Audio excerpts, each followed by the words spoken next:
Hi, this is Frank J. Avella with Awards Daily. Writer-director Charles Dorfman's debut feature, Barbarians, shows a cinematic expertise, a love for the medium, and a daring to break its established rules, all in one 90-minute package that leaves you feeling steamrolled in the best possible sense. Four friends gather to celebrate a birthday. Before long, men begin behaving badly, and a few revelations are divulged. Then the audience is tossed a wild curveball. Iwan Rheon, the dynamic actor from Game of Thrones and Vicious, leads a terrific ensemble. We are happy to have Iwan and Charles with us today. Hello, gentlemen. Hello. Hello. Guys, I love this film. It's this genre fusion where the camera becomes a character and so does the production design. And it begins like a stage play, but then becomes something else. Charles, can you tell me about the genesis of the idea and how it came to life? Yeah, the genesis of the idea, I was thinking a lot about coming of age stories for, so I guess, for people, guys of my age.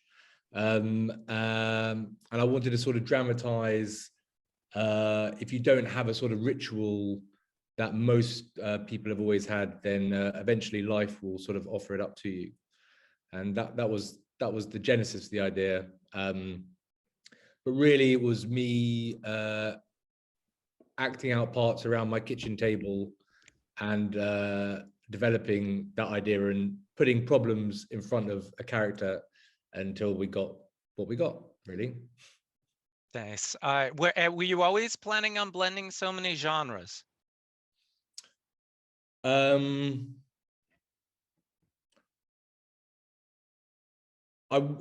mean, I didn't start out with a clear plan, if I'm being totally honest with you. It felt like the best, I was inspired by a lot of films, and I guess, Straw Dogs is definitely something which I refer to in my head a lot. The mixing of genres, I wanted to sort of, I guess, dramatize that, the way that if everything's going okay and you feel secure, the world feels secure, but then when chaos comes, you don't feel as secure. So I guess that's where that change happens. And I definitely wanted to give the audience a sense that a story was being told. So I guess, you picked up on the camera being a character in it. So that's where that came from. I think, horror and genre offers, the ability to comment on contemporary culture quite readily, and also entertainingly, which I was quite interested in. But the best, the best thrilling and horrific moments, I think, are when you really engage with characters. And I really wanted to spend a lot of time with characters. And also I love awkward humor. And that's where a lot of that comes from spending time with characters and putting them in awkward situations also. So it felt like a natural blend eventually, but it took a while to get there. Iwan, tell me about your involvement. Well, I play Adam. Yeah, he's a little bit lost, really, isn't he? Yeah, but yeah, I think for me, when I met with Charlie for the first time and we discussed the project and way we were going to approach it, and you touched on that it kind of feels a bit like a play, particularly the beginning. And when we rehearsed it really like a play, we were lucky enough to have a week, the four of us together. We just kind of like mapped the set out pretty much. So we knew where we were going to be, all the positions, and how it was roughly going to be staged, which is great, because then when we got to go and actually start playing it, and we did shoot the majority of that, well, certainly from once the other two characters arrive, linear, which is quite rare as well. So it did feel a lot like a play, which was great. So yeah, it was great. It was a real exploration of different characters and how they interact in a situation, and then the situation then gets completely turned upside down, which is why I think it's a really exciting film. Yeah, no, I agree. Let's talk about Adam a bit, because he's a fascinating character. He's like seemingly ineffectual, but there's much more going on there in the subtext. His frustration, there's guilt. He's like a man boy or boy man. Um, how did you go about figuring him out? I think I mean, most of it was in the text. I think it's kind of the idea that his ambition is not really ever being fulfilled, and he's always been sort of pushed around by what other people want him to do, which I think is something that we can all sort of empathize with. And yeah, it was just to kind of find that he's kind of just said yes a lot, when perhaps a couple of times he probably should have said, "Oh, I don't know if I'm happy with this," and I can certainly empathize with that. And yeah, it just, I was just trying to find that inner conflict. It's kind of, he's pretty good at pretending that everything's okay, but actually I think that's the challenge for me as an actor, was to then be able to show that, and what moments do I show the inner conflict, essentially when no one's looking at you or whatever, but to be aware of that so that the audience then can see into his sort of his mind, and see that he's just going along with this on this mad ride that he's not really prepared for. Charles, you come from theater, and I'm curious. You had another fusion going on there between theater and film, I feel. How did you approach directing your first film and working with the actors and kind of fusing these two mediums almost? Yes, I mean, I think I lent on that experience in theatre because I guess that's where I felt most comfortable, and certainly that week of rehearsal was the most important thing for me. You know, I think it gave everyone a chance to, you know, ask a lot of questions about their characters' backgrounds, to me, each other, to agree on shared history, for example, then also to get to play with one another, get to understand how each other works, and also get to know me. And for me, really importantly, I got to get to know the actors and how everyone, I guess, wanted to work. And I think that offered a lot of, it gave us a lot of opportunity on set to not use up a lot of time. And then, you know, you're really relying on amazing actors, which I was very blessed to have, and, you know, great heads of department, cinematographers. The cinematographer particularly was fantastic. So I heavily relied on the actors. I mean, that's theater for you. So that's what I did. Was there room for improv at all during the rehearsal process, or did you guys stick to the script for the most part? I think we mostly the script. I think there was a little bit, but I think it was predominantly finding that natural rhythm that was in the script, yeah, which we got to do in the rehearsals. yeah. I mean, I think some of the writing, as you know, particularly around the dinner table, is quite specific, and there's a rhythm to it.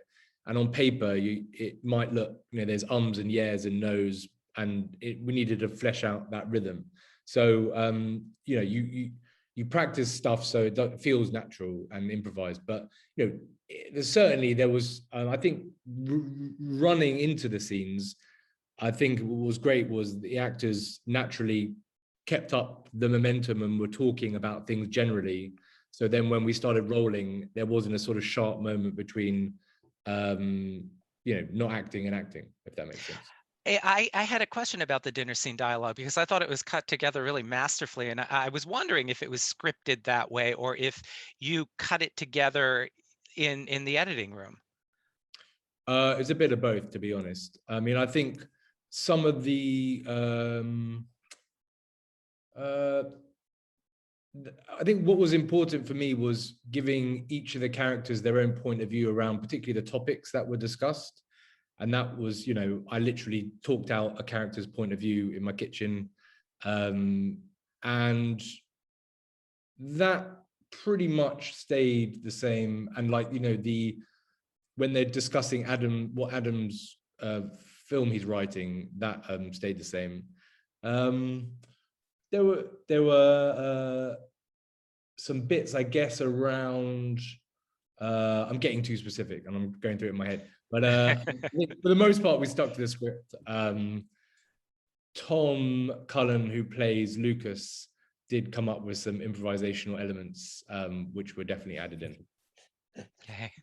I wanted to go back to talking about influences for a minute, because I saw a lot of Kubrick, not just Clockwork, but I actually saw some 2001 and even The Shining in there, and Buñuel and Haneke, but also some Albee.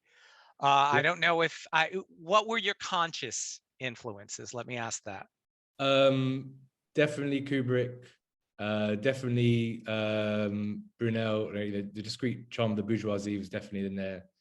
You know, Haneke, obviously, with the, you know, home invasion. And I mean, pretty much. I mean, Albee, Who's Afraid of Virginia Woolf was there was a moment where when I talked to people about the project, I would talk about it as Who's Afraid of Virginia Woolf meets Straw Dogs, and that gradually changed to Carnage meets Straw Dogs. But yeah, it was definitely in there. And Iwan, on the subject of revered artists, I'm curious. I know you've worked with some of the best. Just on Vicious, you worked with three legends: McKellen, Jacobi, and I include Francis de la Tour on a list of legends. Oh, yeah, oh my definitely. God. Yeah, I mean, are there people that you've worked with that you've taken from? Do you feel? Yeah, I think everyone really. Anyone I work with, you know, you kind of try and figure out to work with them, and you kind of learn about that actor. And I think what I got most from those guys is just the fact that they how hungry they were to work, you know, and after achieving all that, they're not slowing down, they weren't stopping. They'd want to carry on rehearsing even though it's 6 o'clock and everyone's going home. And also, and the way they conducted themselves and how polite they were to everyone, and how, you know, it's from this kind of, they come from the repertory system, which is all about graft, which I think is a shame that it's not such a big thing anymore, because then when you do go into film, then you really find out it's actually easy, because you have all these people doing everything for you, and you don't have to learn a new play when you go home at the night and rehearse it before you go and shoot. You know, it's so it's yeah, I think that's what I learned mostly from them, and just, you know, and being inspired by the fact that they just want to work all the time, and that's really cool. You know, I've noticed with films like this, the incredibly ambitious films, very often they don't have the follow through, but yours does. Did you always know how it was going to end? Before I answer that, just to let, the force majeure was a big reference that a lot around the dinner table. I think I was like, I've got to get that in. How did I know it was always going to end? I mean, to be honest with you, I wrote multiple endings. I wrote a lot of endings. I always knew it was going to be Adam and Eve unifying, and I definitely had the image in my mind of how they would come together at the beginning, and it's reflective of the very first image of them anyway. And I knew where it was going to be, but the sort of sequence of events that led up to that quite quickly, and I guess the finale, there was a lot of different versions of that. Interesting. Well, you know, it coming out now, and I know the film was made 2 years ago, if I'm not mistaken. Yeah. It makes an interesting statement about fear in our current culture, especially with Adam's character. I thought it was easy for him to act and be brave when there were no stakes. The women acted because they're used to needing to defend themselves, I felt. Adam's real action comes when it's kind of safe and easy without giving that away. Does that make sense? Yeah, I think he finds something. The journey goes on maybe towards the end is something else, but at the very, certainly at the beginning, he's useless, really. He's not cut out for a life in the country, I'll tell you that. Yeah, exactly.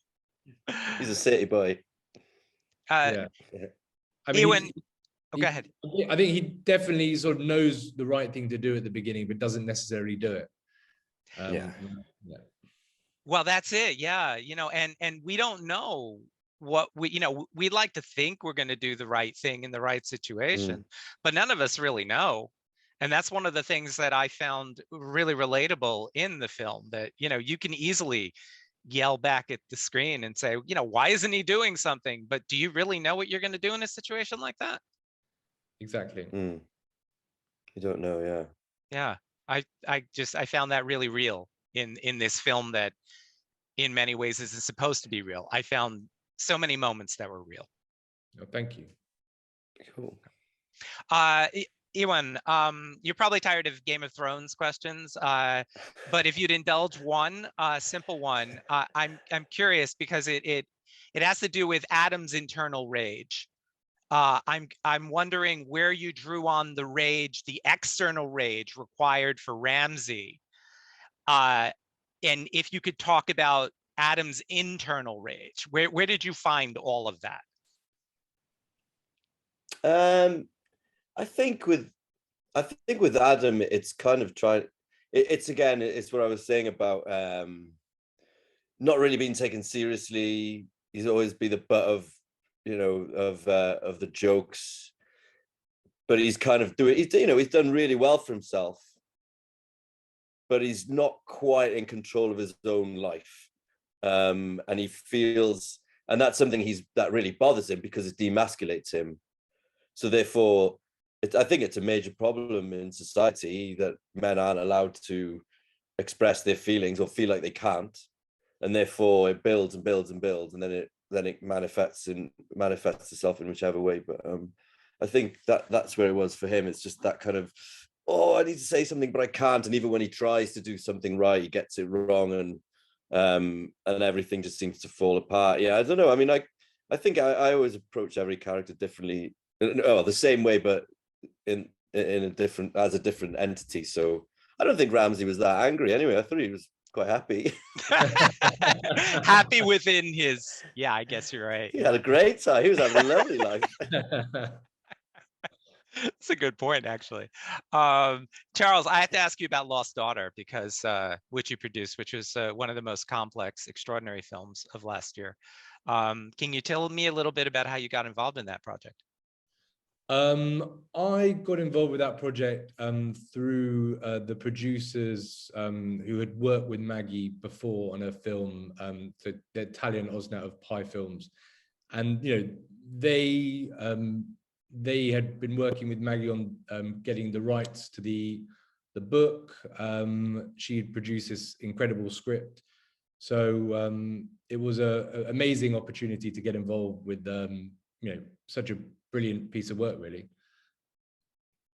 I have two more questions for both of you. The first one is, do you think, where do Adam and the Catalina character go from here, if you wanted to speculate? Prison. Yeah. Probably. That was actually one of the endings. Definitely did include sirens, to be honest with you. Yeah. I don't know how they're going to get out of that one. There's going to be a lot of questions. Yeah. But I think wherever they end up, I do think that to a degree their relationship has been transformed, possibly for the better. Yeah. Well, that's one way of looking at it. And guys, what's up next for you project-wise?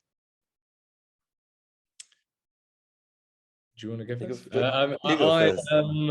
I'm writing at the moment. I won't talk about what I'm writing. I'm developing a few projects, but nothing that I could talk about. But we will get another written and directed by Charles Dorfman, correct? 100%. Great. Yeah. And Iwan? Yeah, I'm about to start shooting on a new drama for BBC One over here. I don't know whether it'll have a life in the States, called Wolf, which is cool. And then yeah, and then hopefully, and then I think at the end of the year, The Magic Flute will come out, which is a film I did last year.